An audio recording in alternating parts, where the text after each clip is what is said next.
our role, the Jesus Our Victory Family Worship Center under Days of Elijah Global Outreach Mission. Ang pinaka-role po namin, the main thrust of our ministry is to help the body of Christ, to minister to the body of Christ, making a reconciliation between the member and the father in the house. When I talk about the father, I'm talking about your senior pastor. And when I talk about your senior pastor, I'm talking about the man whom God is using now. Yung nagli-lead sa inyo. Alalahanin niyo ito. You only have one father in this house. You only have one father in every local churches. Mayroon lang po daw tayong iisang tatay sa pananampalataya. Paul mentioned that in his epistles, though you have thousands of instructors, and yet you only have one father in faith. Kahit na magkaroon pa kayo ng 1,000 tagapagturo, alalahanin ninyong meron lang kayong isang ama sa pananampalataya. Nagtuturo kami, nagbabahagi kami sa inyo na naririto, pero hindi kami ang inyong ama sa pananampalataya. We are just an instrument to impart. Pero hindi po kami ang bida rito, hindi kami ang tatay dito. Ang tatay ninyo ay ang inyong pastor. Kung sinong kinikilala ninyong pastor sa bahay na ito o sa tahanang ito o sino mang naririto mula sa ibang iglesia na meron kayong senior pastor, that is your father in faith. Hindi pwedeng maging dalawa ang tatay. Kung meron tayong 2 tatay, kung meron tayong 3 tatay, magulo ang bahay sapagkat magkakaroon ng divided loyalty. Yan ang nagiging problema sa mga simbahan ngayon. Hindi ko mo merong associate pastor ang inyong senior pastor, hindi ko mo marami siyang mga associate minister, yung mga associate minister niya ay under lang sa anointing ng inyong senior pastor. And that's the reason why, kung mapapansin ninyo, kapag ang aking mga pastor na under sa akin ay tumatayo sa pulpit, madalas nilang sinasabing, in behalf of my bishop. Bakit sinasabi nila yung in behalf of my bishop? Sapagkat alam nila na yung anointing na nasa kanila ay nake-carry over sa anointing na mayroon ang kanilang senior minister o their father in faith. Meron silang tinatawag na covering. At yung anointing na yon na nasa akin ay galing sa Diyos. From God, nabigay sa akin, at mula sa akin, bigay din sa kanila. Nagkakaroon ngayon ng tamang flow of authority. Kung kinikilala yan ng iglesia, nagiging malusog ang iglesia, nagiging maayos ang pagkilos ng iglesia, alam nila kung saan nila ipuposisyon ang kanilang sarili. Sa oras na ito, nakikita ko po na ang Diyos ay kanyang muling ibinabalik ang kaayusan sa loob ng katawan ni Kristo. This is the main thrust of our ministry, to help every local churches all over the Philippines, to help every minister to establish the right foundation as far as church government is concerned. Ngayon, kaya hindi nasusuportahan ng mga miyembro yung vision ng kanilang pastor, it's because kanya-kanya sila. At kung hindi man kanya-kanya, divided yung loyalty ng mga miyembro. Pag may mang nagli-lead sa inyong Bible study na under sa inyong church, under sa inyong pastor, yung loyalty mo wala pa rin doon sa nagli-lead sa inyo sa Bible study. Ang loyalty ninyo ay nandoon pa rin sa pinakatati ninyo sa pananampalataya. Bakit ito dapat mangyari? Because that's the right order. Sapagkat kung hindi natin alam iposisyon ng ating sarili, the tendency, the church will be going to be what? Divided. Kaya nga minsan, magpapatawag ng meeting ang pastor, ang head pastor, o yung pinaka-father ninyo sa loob ng bahay. Sasabihin ng mga miyembro, hindi po kami pwede kasi ang sabi po ni Pastor so and so, meron po daw kaming gawain. Eh, sino mas pakikinggan mo? Yung senior pastor mo nagpapatawag ng meeting? O yung assistant pastor niya na nagsabing, meron din kayong meeting. And of course, you better listen to the right man, the right authority. Somebody say amen for that. Palakpakan nga natin si Jesus yan. You see, in the book of Malachi, chapter 4, verse 5, in the last days, before the dreadful day of the Lord will come, the Bible says this, God will be going to send the spirit of Elijah. For what purpose and for what reason? He will be going to restore the heart of the father to the children and the heart of the children to the father. Anong ibig sabihin yan? There will be a mutual support. There will be a mutual, healthy, good relationship between the father in the house and the children in the house. Hindi lamang po ito applicable on each every family. Lalo itong applicable in the house of God, which is our, of course, spiritually speaking, our family also. And on each every churches, God set a pastor. And that pastor who happens to become your father in faith. Because yung father, ang siyang nag-i-speak ng destiny ng mga children. Are you listening, people? The father is the one who speak the destiny of the children. Pag ang mga anak sa loob ng bahay ay pasaway at hindi marunong makinig sa tatay, karamihan sa mga batang yan ay lumalaki silang magulo. Lumalaki silang rebelde. At wala silang nagiging kinabukasan. Samantalang ang bawat hangarin ng bawat tatay sa bawat pamilya ay ang magkaroon ng magandang kinabukasan ng mga anak.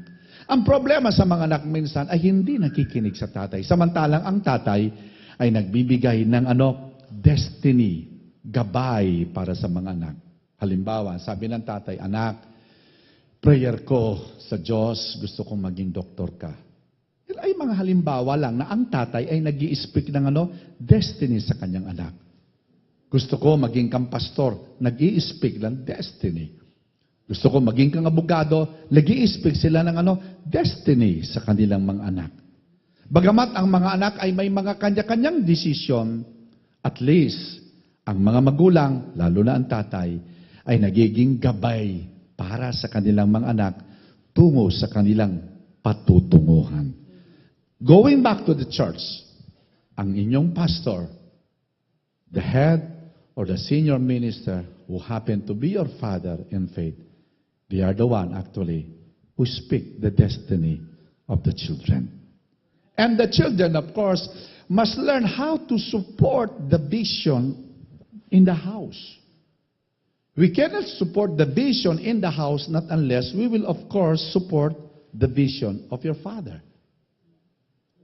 But how can we support the vision of your father if we don't have right relationship between the children and the father?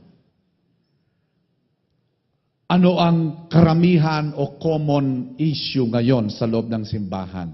Maraming mga miyembro, patawarin niyo ako sa sasabihin ko, pero totoo ito, pasaway.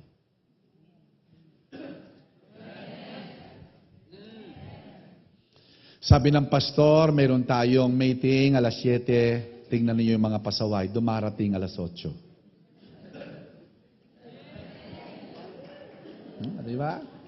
Sabi ng pastor, pag tayo nasa loob ng simbahan, i-turn off ninyo mga cellphone niyo para walang distraction, walang istorbo. Hindi yung pag tayo nag-worship tapos mayroong biglang tutulog na cellphone. Hello, hello, ang ingay niya. Ang sabi ng pastor, turn off every cellphone, tapos mayroon pa rin pasaway. Hindi pa rin nila tine-turn off ang kanilang mga cellphone. Somebody say amen. Alam niyo ang problema, mga anak na itinuturing na hindi nila nakikita ang kanilang sarili as sons. Kasi ang simbahan ngayon ay punong-puno ng miyembro pero hindi naman mga anak. Iba ang miyembro sa pagiging anak. Ang miyembro, lalayasin ka yan pag ayaw na niya sa'yo. Pero yung anak, hindi yan lalayas. Dahil alam niyang anak yan, mananatili yan. Committed ang anak sa pamilya dahil nakadugtong sa anak ang apelyido ng pamilya nila o yung tatay nila. That's why he or she cannot just disown his father because he or she is a son or a daughter. Somebody say amen for that? Wherein ang problema ngayon sa loob ng simbahan, there are many members but lack of sons. Where are the sons in the house? Ang membership madali. You can sign your name. Pwede mong sabihin, member ako ng church na yan. But membership is not enough. There is no such a thing recorded in the scriptures that God gave us the authority to become members. No. We are children. We are sons. Ang tawag sa atin mga anak. God gave them the power to become member? No. John 1:12 says, to those who accept Jesus Christ, God gave them the power to become what? Children and not member.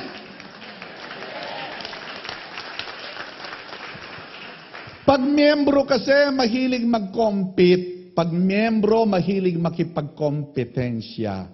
Sabi ng mga miyembro, pag miyembro sila, sa church na yon, aircon. Dito hindi aircon. Doon tayo sa aircon. Kasi miyembro Wala silang sense of identity. Ang membership may expiration. Ang sonship walang expiration. Pag member ka, pwede kang mag-expire ng another year or another year, kada taon or kada 2 taon. Pero not with sonship. Ang sonship, once you are enrolled, connected in the house, connected to the Father in the house, it will be a forever commitment. So we're talking about what? Commitment here. Members doesn't know how to commit. They only attend and they only visit at their convenience. Pag conveniente sila, they can come, they can attend, and they can visit. But not with sonship. When sons, alam niya yung kanyang duty, he will come. Kahit uulan, he will come. Kahit mabigat ang kanyang nararamdaman, he will come. Kahit anong pakiramdam niya, natisod siya, medyo meron siyang ayaw, and yet, dahil anak siya, he or she will still come. Why? Because siya'y anak. Pero ang miyembro, pag nagtampo, mawawala yan. Ang miyembro pag nagtampo, hindi magpapakita yan. Ang miyembro pag nagtampo, nagtatago sa likuran, doon siya nag-a-attend, doon siya nakaupo, hindi siya sa harapan, nagtatago siya. Oh! Hello!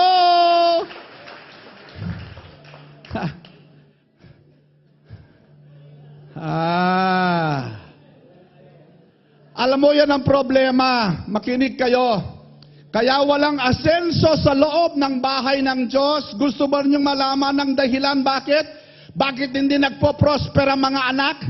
Alam niyo bakit hindi sila umaasenso? Bakit? You know the reason why? Sapagkat kung ang anak ay hindi connected sa tatay, wala yang karapatang magmana. Ang mga anak lamang ang may karapatang magmana, umangkin ng mana. Nagtataka ka kung bakit, Lord, bakit ganito? Lord, bakit ganito? Lord, bakit ganito? Now, do you consider yourselves as sons?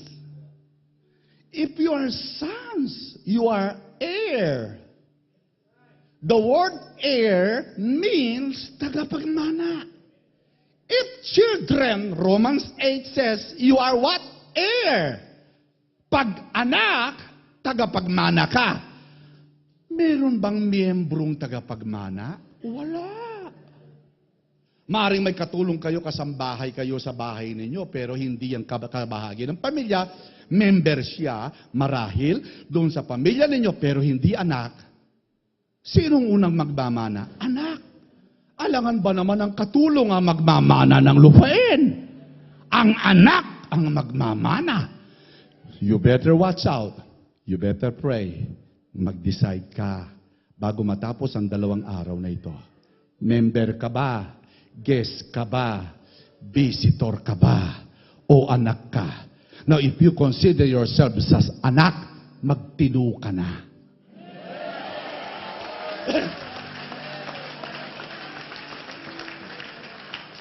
Oh, my Lord!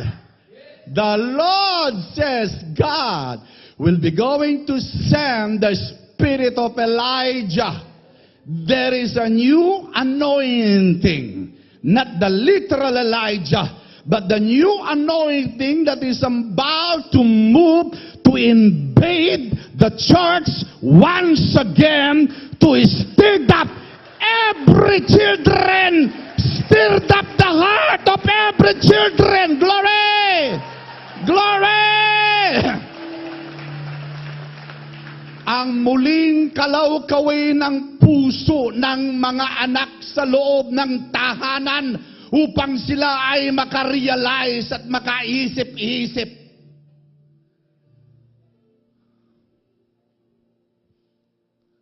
Kapatid ko kay Kristo, hindi na tayo bata. We are grown enough, matured enough.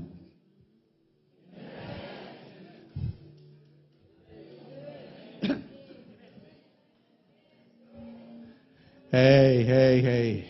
When I was a child, Paul says in 1 Corinthians 13, I act like a child.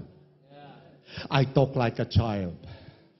But when I grown up, I put away childish behavior and act like a mature. Woo!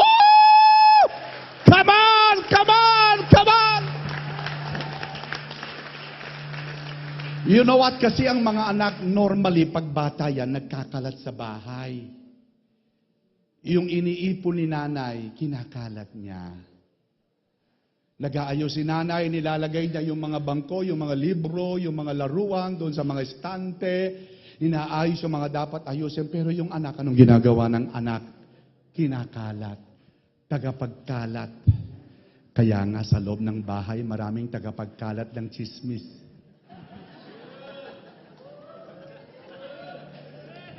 Sa loob ng bahay, maraming tagagulo.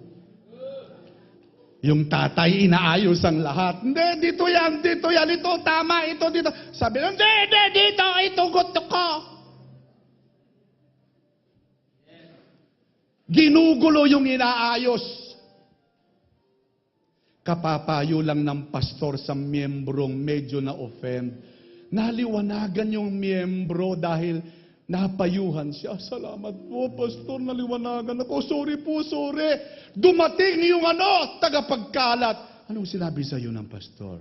Ganun, ay, hindi totoo yan, huwag kang maniwala. Wag. Magulo ka. Kaya anong nangyayari? Yung naayos, nagugulo na naman.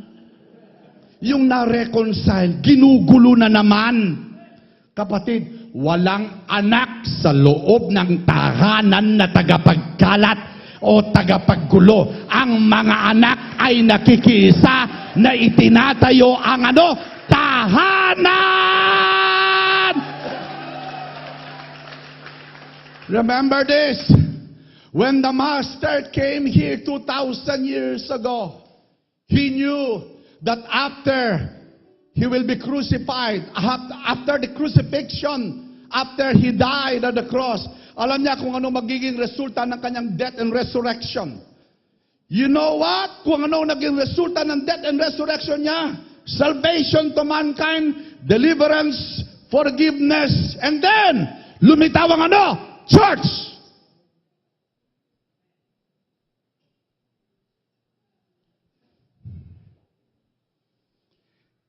Hindi relihiyon, but His church.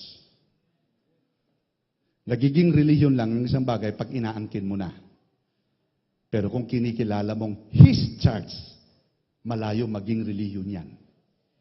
Patuloy na dadalo yung buhay ni Kristo sapagkat ang katawan ni Kristo ay pinagdadalo yan ng buhay niya.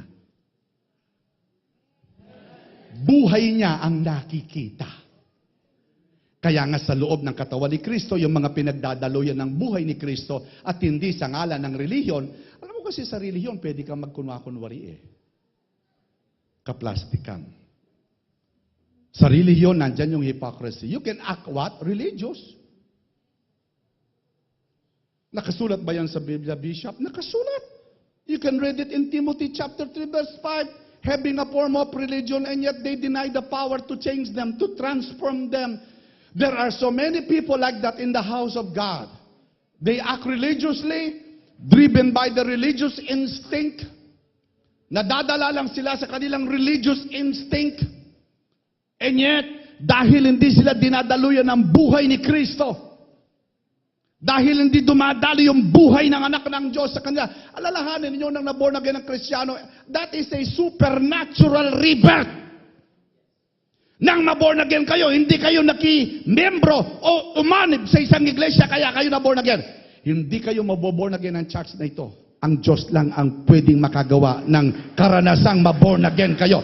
Hindi ko mo kayo nag-a-attend ng church na yan, automatic kayong born again. Hindi. Kapatid, ang Diyos ang siyang may kagagawan sa kanyang kapangyarihan kung bakit ang tao ay naboborn again. Hindi sa kagustuhan ng laman, hindi sa kagustuhan ng tao o ng mga magulang ninyo, kundi sa kapangyarihan ng Diyos. So therefore, lahat ng mga naborn again, they are born from above, born from the Spirit, connected in the Spirit of God, supernaturally, they are born from above.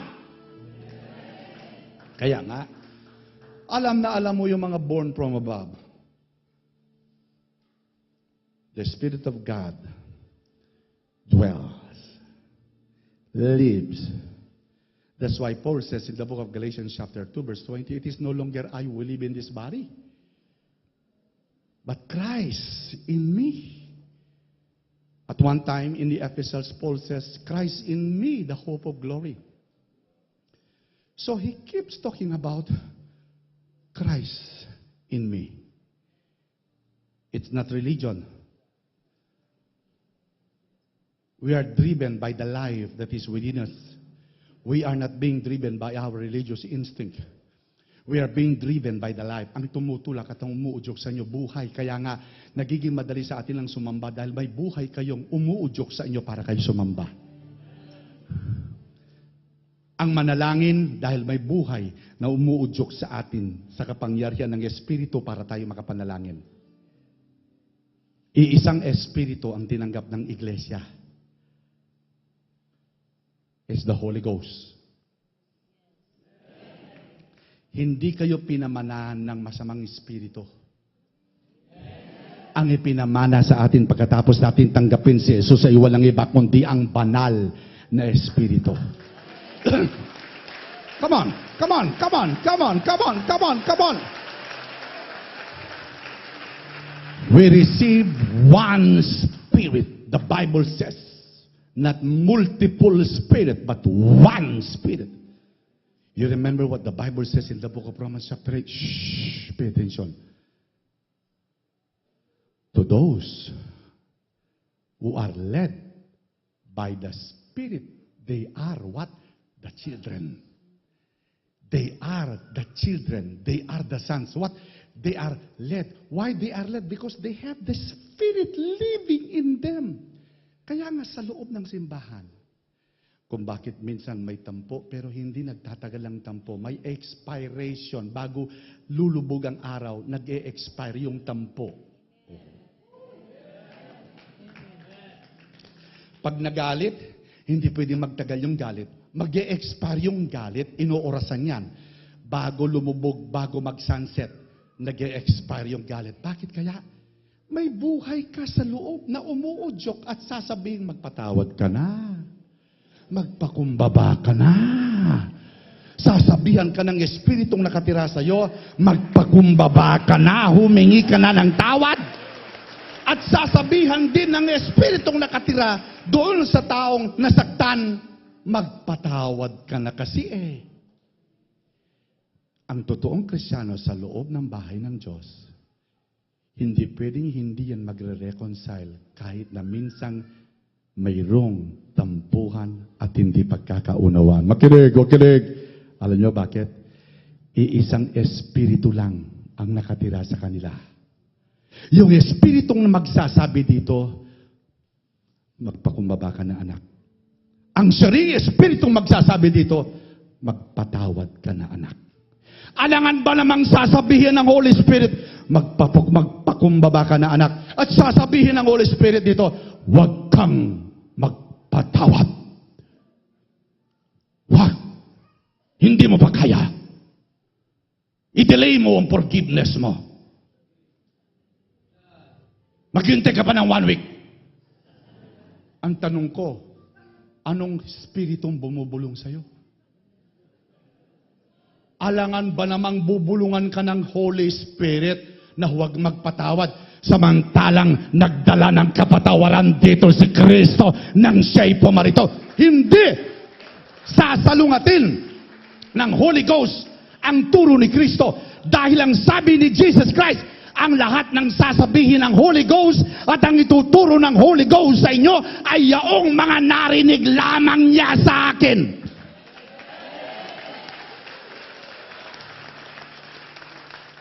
And so, my friend, I think it's time for us to realize who dwells in you. Alangan ba namang espiritu ng impacto naninirahan sa inyo? Hindi naman siguro. Lalong hindi demonyo. Tinatahanan tayo ng kapangyarihan ng buhay ni Kristo sa pamamagitan ng banal na espiritu. Kaya nga may reconciliation. Kaya nga may pagpapakumbaba. Kaya nga mayroong teachable spirit. You know what? To have a teachable spirit means these are the Christians who are willing to learn. Hindi sila yung tipong, narinig ko na yan? Narinig ko na yan? Ayan, yan. Preaching pa yan noon. Alam ko, sasabihin niya susunod. Kapatid ko kay Kristo, hindi ito padamihan ng alam. Hindi ito payabangan. Ang importante, gaano naging totoo sa iyo yung salitang narinig mo at gaano ito naging bahagi ng iyong buhay. Ang salita ng Diyos ay hindi pinag-aawayan at hindi ito naging dahilan ng debate. Ang salita ng Diyos, ang sabi ni Kristo at one time, sabi niya, my words that I speak, they are what? Life. They are what? Life. His words are life. Ito'y buhay. Buhay. Nagbibigay buhay sa atin. Kaya nagkakaroon tayo ng pag-asa sa kanyang salita. Kapatid ko kay Kristo, ngayon pong umagang ito, bilang introduction, gusto kong ihanda muna ang inyong puso. But I want your heart to get ready and be prepared. Because God is about to do something, great things. Not only in this place, not only in this church, but all over. Come on, there will be what? An impartation. Father, I want you to lift your hands. Father, right now, I'm asking